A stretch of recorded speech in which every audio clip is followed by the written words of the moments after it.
All right, next let's take a question from Paul on the phones. He's got a question about Loretta Lynch. Paul, are you there? Yes, I am. Hello, Paul.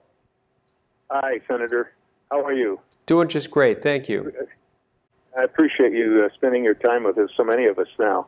I have a very short question and a very specific one, and it's very immediate, and that is, what is your plan with Loretta Lynch? Are you going to vote to confirm her or not, and why? And are you involved in any special deals, which I am aware of, to get her confirmed for some other kind of legislation? I think this is a straight-up vote, or should be, because this is a thing, the Attorney General of this country impacts every single one of us, and most of the legal problems that we have, from the IRS to Fast and Furious, are caused by inaction by a inept Attorney General.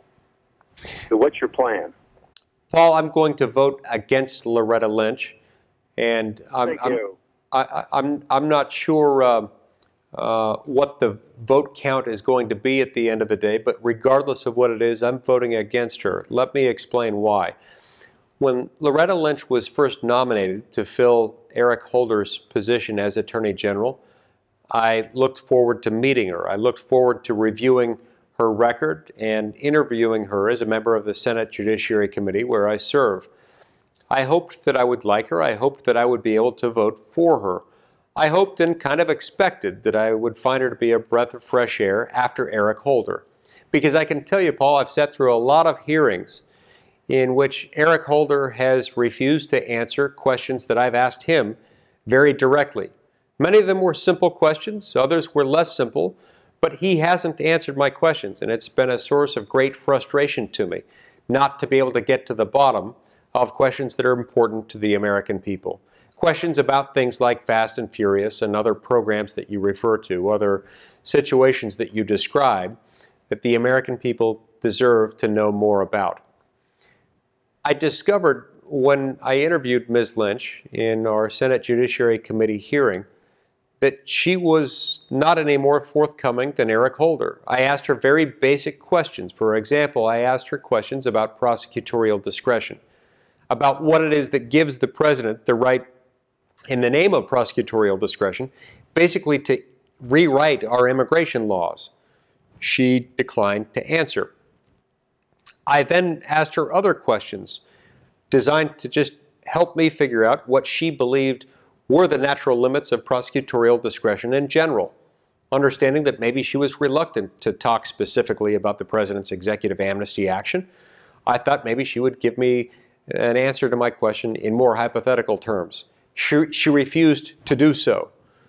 I even asked her questions along the lines of whether a future president, perhaps a future Republican president, could change the tax code's impact by simply saying that he wouldn't allow his administration to enforce any tax laws at a rate above 25% in the absence of congressional action on that point. She refused even to answer that question. I asked her questions about civil asset forfeiture, an area that I think is of concern to a lot of Americans, a growing number of people who are concerned about property being taken away by the federal government without due process, in violation of their right to be deemed innocent until proven guilty. She responded to that question by pointing to an order issued by Attorney General Eric Holder, an order that, while purporting to end a particular type of abusive civil asset forfeiture practice, when read in its entirety, actually contained exceptions that swallowed the rule and rendered that document almost useless. So she did not earn my trust. And while I think that she may well be a good, accomplished lawyer, she appears to be by her resume, she had been so heavily coached by this administration that I couldn't trust that she was going to come forward and offer neutral, objective, honest advice to this administration and shoot straight with us when we in Congress ask questions that the American people have the right to get answers to. For those reasons, I cannot and I will not vote for Loretta Lynch's confirmation.